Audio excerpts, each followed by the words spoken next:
When we speak of the apocalypse, we immediately think of the last book of the Bible, of its beasts, its seals, and its horsemen. But what many do not realize is that Jesus himself delivered his own apocalypse. A long discourse on the end of times given to his disciples only a few days before his death, in which he describes the upheavals to come, the signs, the traps, and the attitude to adopt. This discourse is one of the most solemn of all his teaching. In it he foretells wars, famines, earthquakes, persecutions, a great distress. In it he warns against impostors and false promises, people who are drifting, and in it he sets forth warnings of striking clarity, which are nonetheless rarely quoted, and which are almost always forgotten in the heated debates about the end of the world. What are these forgotten warnings of Jesus? What did he truly want his disciples to remember? And why is his message so clear, so often neglected in favor of speculations and calculations? People who are drifting.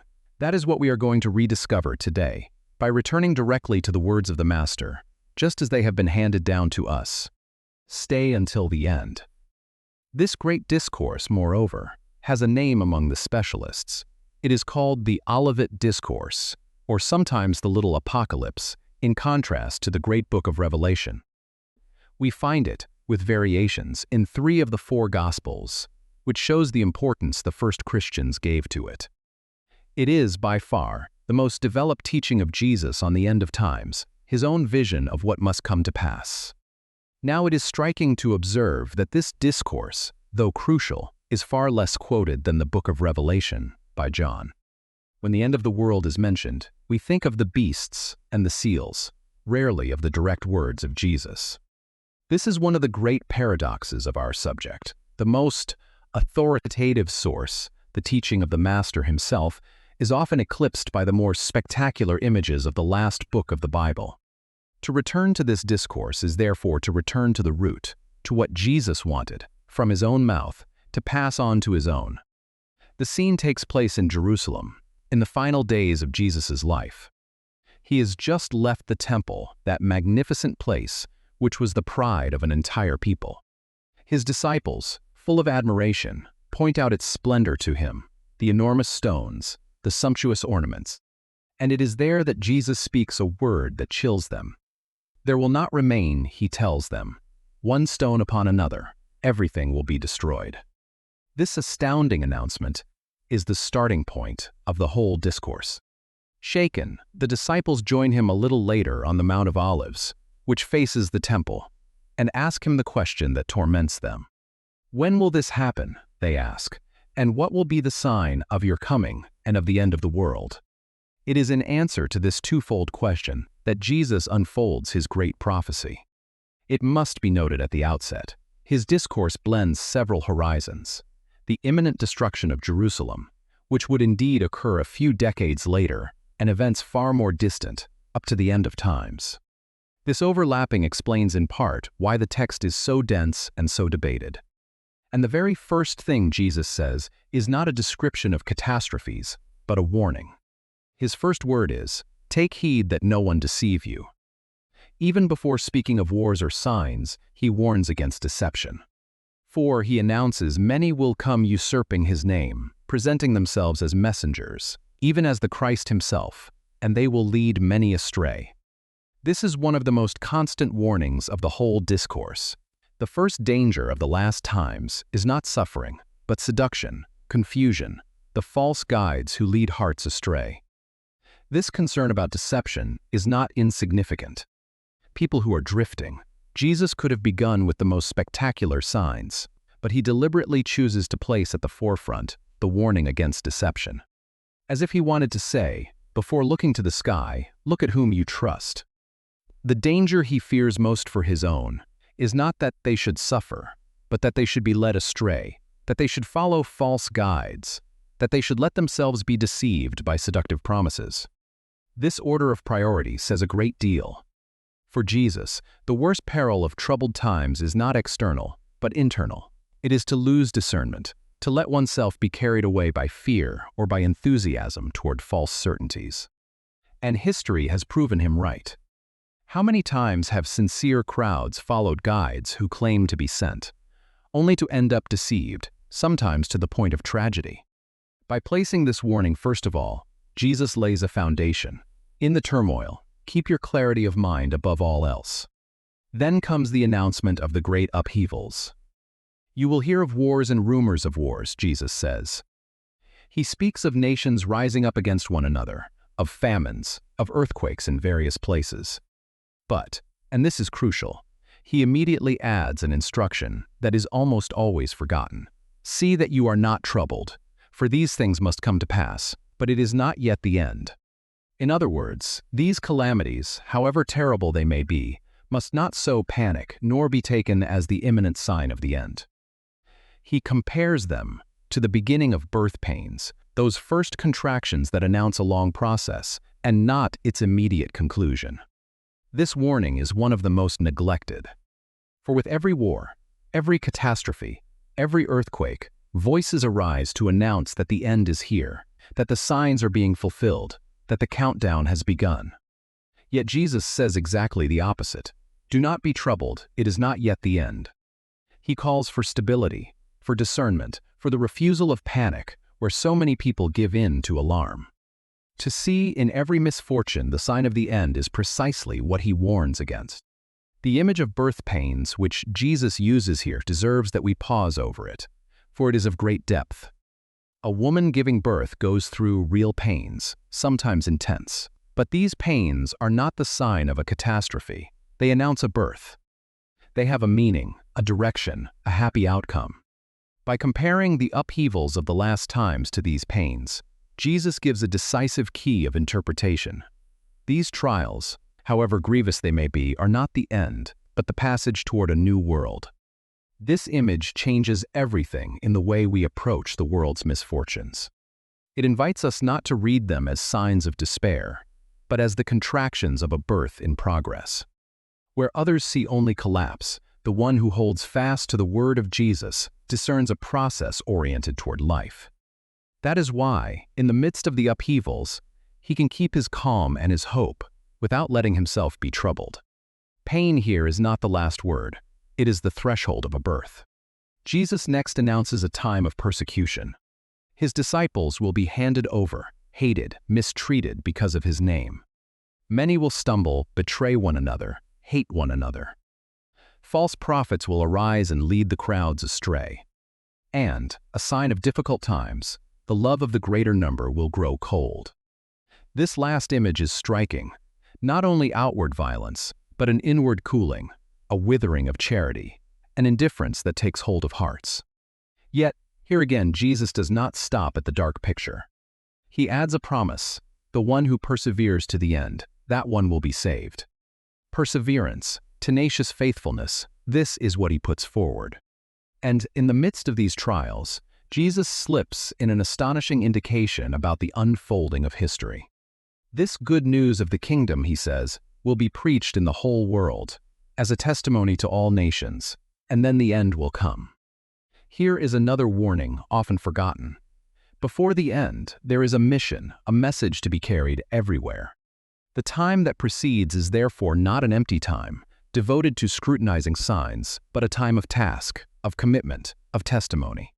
This word shifts the attention. Instead of staring at the sky waiting for catastrophe, it is a matter of acting, of loving, of proclaiming. This word about the proclamation to all nations has a considerable scope, and it is rarely emphasized.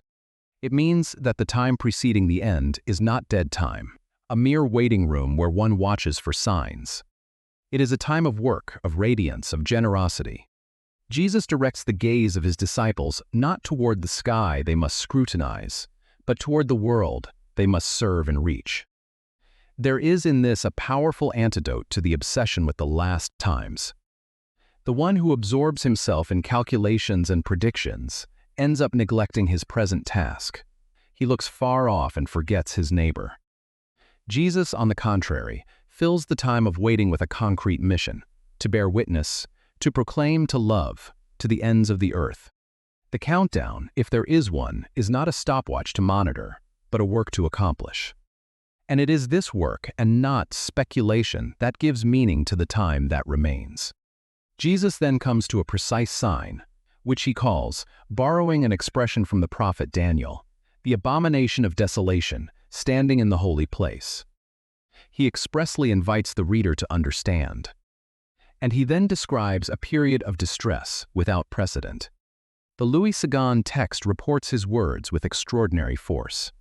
There will then be a great tribulation, such as has not been from the beginning of the world until now, and such as will never be again. A unique, incomparable trial. And he adds this dizzying word: if those days were not shortened, no one would be saved. But, for the sake of the elect, those days will be shortened. The distress would be such that it would threaten the very survival of humanity, and only a limit set from on high would contain it. It is in this context that Jesus speaks one of his most precious warnings against false announcements. If anyone says to you then, he warns, the Christ is here, or he is there, do not believe it. For false Christs and false prophets will arise, performing great signs and wonders, so as to lead astray, if possible, even the elect.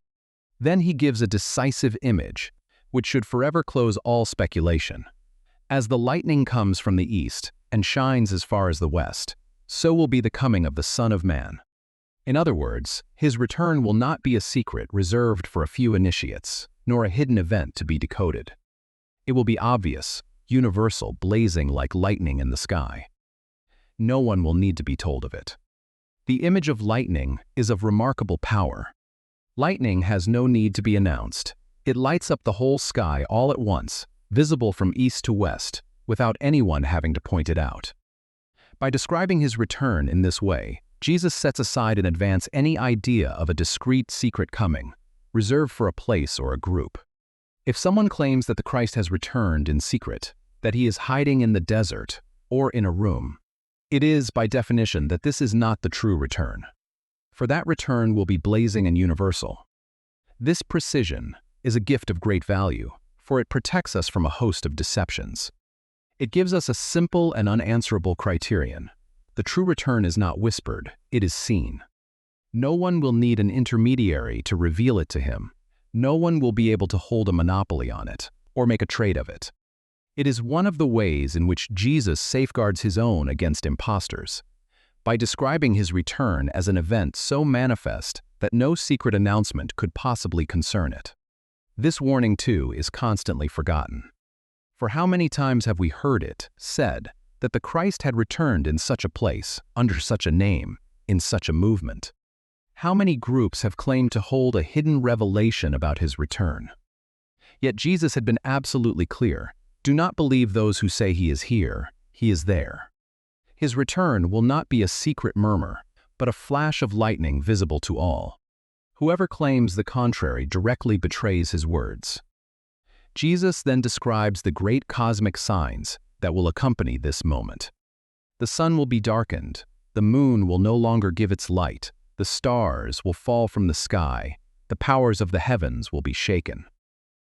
Then will appear in the sky the sign of the Son of Man, and all the nations will see him coming with power and glory.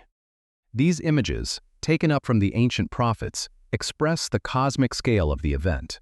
It is not a local or hidden affair, but an upheaval that engages heaven and earth in their entirety. Many understand them symbolically as the collapse of the old order of the world, but their meaning remains. That day will be total, manifest, undeniable. These cosmic signs, taken up almost word for word from the ancient prophets, are not a mere dramatic backdrop. They mean that the return of the Son of Man will touch the entire universe, and not some remote corner of the earth. The sun, the moon, the stars, those landmarks that humanity has always held to be the most stable, will themselves be shaken, as if to signify that the old order is ending and that a new order is beginning. It is a way of saying that this day will resemble no other, that it will surpass all human measure. But Jesus immediately adds a note of hope that transfigures the whole picture. To his disciples, he says, in substance, "When these things begin to happen, stand up and lift your heads, for your deliverance is approaching." Where one would expect a call to hide in terror, Jesus invites instead to raise the head.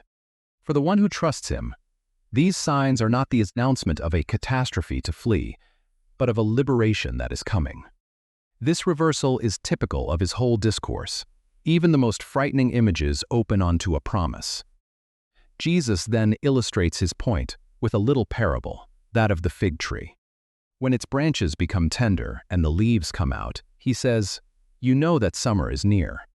Likewise, when you see all these things, know that it is near, at the gates."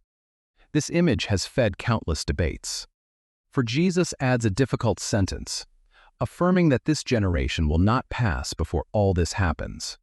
Interpreters have discussed it ever since. Some refer these words to the destruction of Jerusalem, which did indeed occur during the lifetime of that generation. Others understand the word generation in a broader sense. We will not settle this ancient debate, but let us hold to the spirit of the parable. It is a matter of knowing how to read the signs with wisdom as one reads the coming of the seasons, without, however, claiming to fix the exact hour. People who are drifting, and it is precisely here that the greatest of the forgotten warnings comes in, the one that should settle once and for all the question of dates. The Louis Sagan text reports it without the slightest ambiguity. As for the day and the hour, Jesus says, no one knows, neither the angels of the heavens nor the Son, but the Father alone. Stop on this sentence. Jesus declares that even the angels are ignorant of it, and that as the Son, in his lowliness, he does not know it either. Only the Father knows it. It is the most radical warning there could be against all prediction. Whoever announces a date, a year, a precise period for the end, claims to know what Jesus himself declares he does not know. No word could be clearer. Why, then, is this warning so neglected? Because it disappoints curiosity. People want to know when. They want dates, calculations, signs to check off. And throughout history, preachers have announced the year of the end, drawing crowds, sometimes provoking tragedies, and each time disproved by the facts. All of them, without exception, ignored this clear word of Jesus. For he does not say that the date is difficult to find. He says that it is unknowable, reserved for the Father alone. To hold to this is to free oneself definitively from the fever of predictions. We must take the full measure of this word, so radical is it. Jesus does not say that the date is difficult to calculate, or that it is reserved for a few wise men. He says that it is quite simply unknowable for anyone except the Father. The angels are ignorant of it, they who nonetheless stand before the throne. And he himself, in his earthly lowliness, declares that he does not know it. If then neither the angels nor the Son know it, how could a man claim to guess it? This word acts as a definitive lock on any pretension to predict. It disqualifies in advance, and in the most absolute way, all those who announce dates. And it frees at the same time, for if no one can know the hour, then it becomes useless and even harmful to seek it. The energy spent scrutinizing calendars would be far better employed living rightly. That is why, immediately after closing the door to calculations, Jesus opens another way, the only one that is truly worthwhile. But if we cannot know the day, what then must we do? It is here that Jesus delivers the heart of his message, and it is without doubt the most forgotten warning of all. Since you do not know on what day your Lord will come, he says, watch. Watch. This word returns like a refrain throughout the end of the discourse. The right attitude is not to calculate, but to watch. And to watch, in the mouth of Jesus, does not mean to scrutinize the sky with anguish. It means to live rightly, to stay ready, to remain faithful, as if each day could be the last, without, however, giving in to fear. To make us understand what this vigilance is, Jesus strings together several parables, and each one illuminates an aspect of right waiting. The first is that of the thief in the night. If the master of the house knew at what hour the thief was to come, he says he would watch and would not let himself be taken by surprise. Since the hour is unknown, one must therefore remain vigilant at all times. The image is in no way frightening. It simply invites us not to let ourselves fall asleep, not to live as if the master were never to return. The second parable is that of the faithful servant and the wicked servant. The master entrusts his house to his servants and goes away. The faithful servant continues to carry out his task, to take care of the others, ready to give account at any moment. The wicked servant, for his part, tells himself that the master is delaying his coming, and begins to mistreat his companions, to drink and to feast. And the master returns at the moment when he does not expect him. The lesson is clear. Waiting is not a passive idleness, but an active faithfulness. To watch is to continue to do good, to serve, to love, precisely because the hour is unknown. The third parable is that of the 10 virgins. 10 young women await the arrival of the bridegroom with their lamps. 5 foresighted have brought oil in reserve, 5 careless have none. The bridegroom delays, all fall asleep. And when he arrives in the middle of the night, the 5 foresighted ones are ready and enter the feast, while the others, having gone to look for oil, arrive too late and find the door closed. This parable teaches that vigilance is an inner preparation, which cannot be made up at the last minute. One cannot borrow another's faithfulness, nor improvise at the last instant a life one has not lived. The fourth parable is that of the talents. A master entrusts to his servants sums of money, called talents, before departing. 2 of them make what was entrusted to them bear fruit. The third, out of fear, buries his in the ground without doing anything with it. On his return, the master commends the first ones, and reproaches the last for his fearful laziness. Here again, the lesson is clear. To await the return of the master is not to freeze in fear, but to make use of what one has received, one's gifts, one's time, one's opportunities to do good. Vigilance is fruitful, creative, generous. It is never a timid withdrawal. These 4 parables, taken together, draw a precise portrait of true vigilance. It is neither passive nor anxious. The faithful servant acts, the foresighted virgins prepare themselves, the good servant makes what he has received bear fruit. To watch, in the teaching of Jesus, is never to sit down and wait in fear. It is to live fully, faithfully, usefully, as if each day mattered. Vigilance is a way of inhabiting the present, not a way of dreading the future. We understand better through these accounts what Jesus actually reproaches. The wicked servant is not condemned for having miscalculated the date of the return, but for having relaxed his conduct by telling himself that the master was delaying. The careless virgins are not blamed for their ignorance of the hour, but for their lack of preparation. Each time, the real subject is not the when, but the how. How did you live during the waiting? And this question prepares directly for the greatest revelation of the discourse, that of the ultimate criterion of judgment. And Jesus crowns these parables with the most surprising of all, the one that reveals the ultimate criterion of judgment, the scene of the sheep and the goats. The Son of Man, he says, shall gather all the nations and will separate them as a shepherd separates the sheep from the goats. And the decisive question will not bear on prophetic calculations nor on secret knowledge, but on concrete love. The Louis Sagan text formulates it magnificently. Whenever you did these things to one of the least of these my brothers, it is to me that you did them.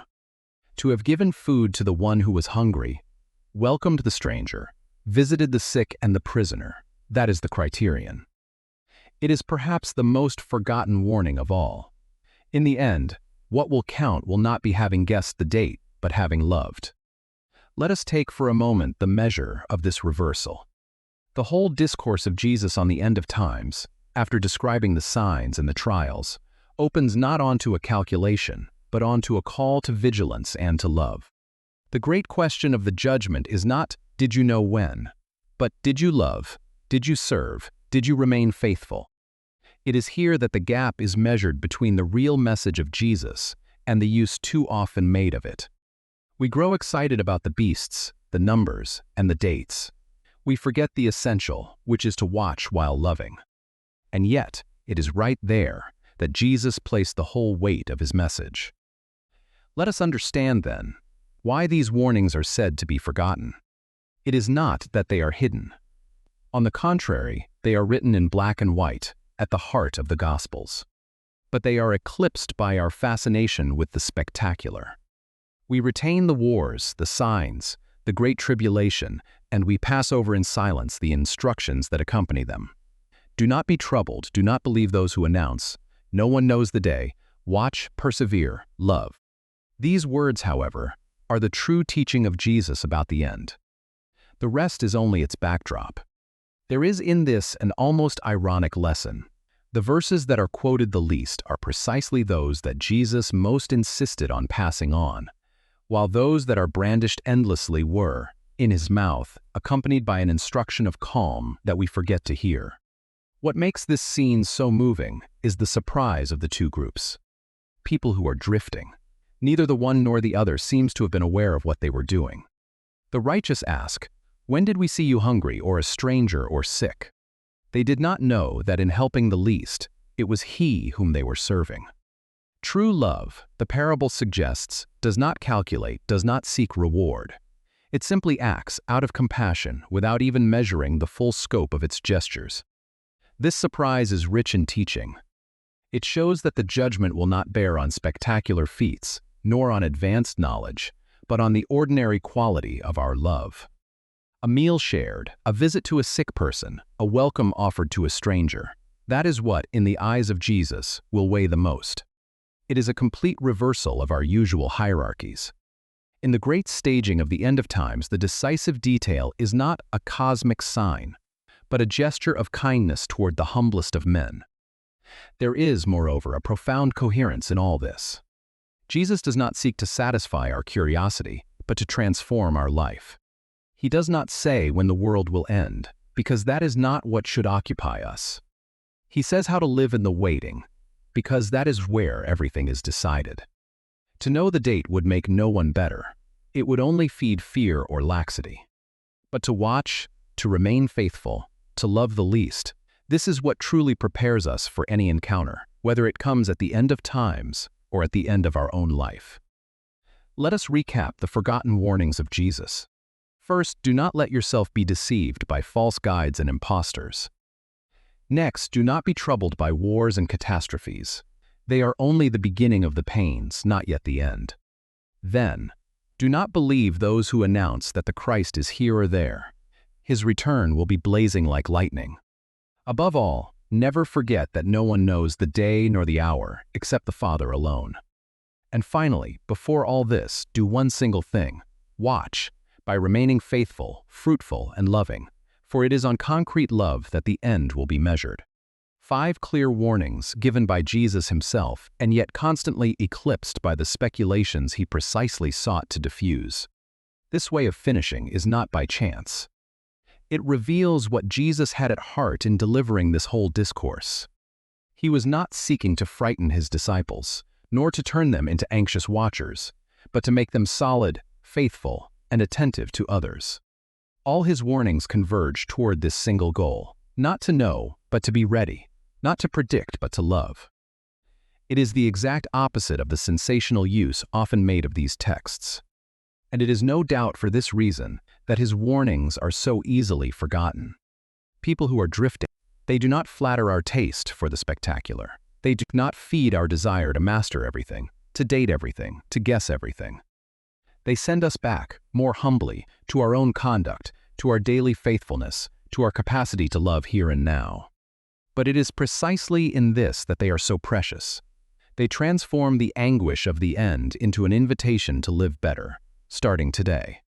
At bottom, the apocalypse, according to Jesus, is astonishingly different from the image we have of it. Where one expects thrills and predictions, one finds a call to inner peace, to discernment, and to faithfulness. Where one seeks dates, one receives an instruction for life. Jesus completely turns our gaze around. He does not ask us to fear the future, but to inhabit the present with uprightness. His prophecy is not made to fill us with anguish, but to keep us awake and good, whatever may come. And it is on this hope that I want to conclude.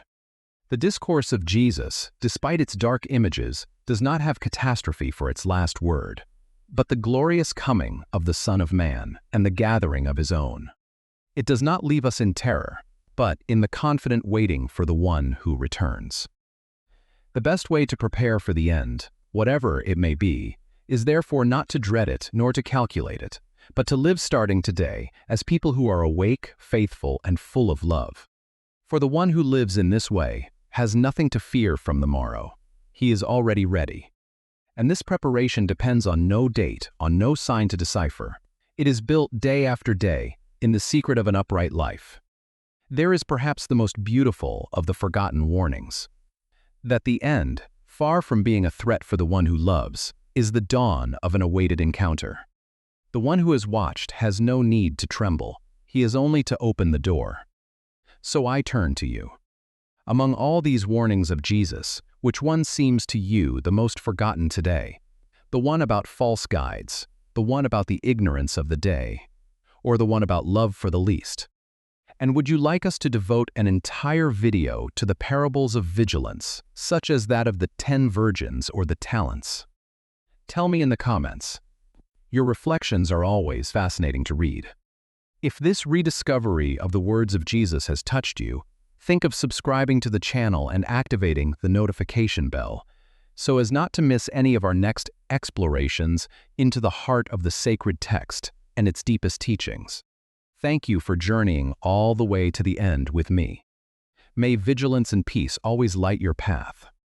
And may peace be with you.